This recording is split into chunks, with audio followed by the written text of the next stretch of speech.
आज मैं सभी बच्चों के बारे में बात करूंगा जो मेरे व्हाट्सएप ग्रुप पे जुड़े हैं। तो लेट्स स्टार्ट विद शिव पाठक।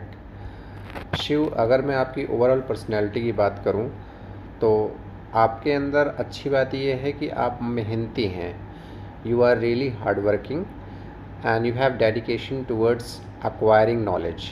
यही दो चीज़ चाहिए, मेहनती होना और आपका रुझान होना नॉलेज की तरफ।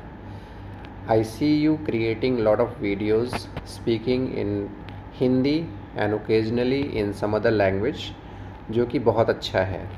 और मैं ये बिलीव करता हूँ कि अगर कोई YouTube वीडियो बना रहा है तो वो कॉन्फिडेंट तो है, तभी अपने आप को प्रेजेंट कर पा रहा है। तो अब ये बात करते हैं कि आगे अंग्रेजी आप कैसे सुधार सकते हैं या अपनी कम्युनिकेशन स्किल क्यों सुधार सकते हैं। अच्छा, before we get into all these things we need to make sure that we understood the reason and the requirement why we need to be good in English. इसका कारण ये है क्योंकि आप जैसे ही गांव छोड़ेंगे और बाहर जाएंगे, या तो आप अपनी गांव की भाषा बोलिए, उसके लिए हम जैसे लोग होने चाहिए आपके साथ, which is not the case everywhere. You need to communicate in a language which can be comprehended, which can be understood by everyone, right? So you need somebody either from your village or from your area, or you need a language which can be used to communicate and express your thoughts across all the countries or across all the states, right? So how you can start?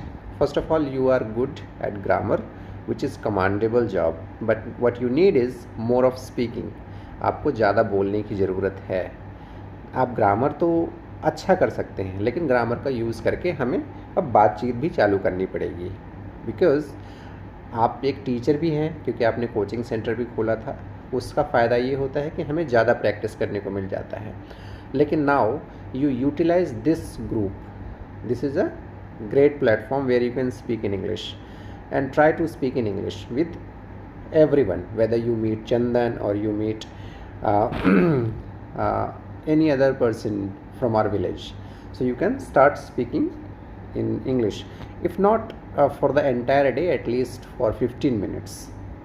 If you do it for 15 minutes, I'm happy with it.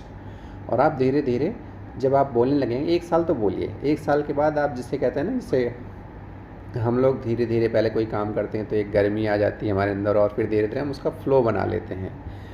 तो when you start speaking in English you will enjoy it. Till the time you don't enjoy it, you are not going to hone the communication skills. So it is mandatory, at least you take the first step, talk to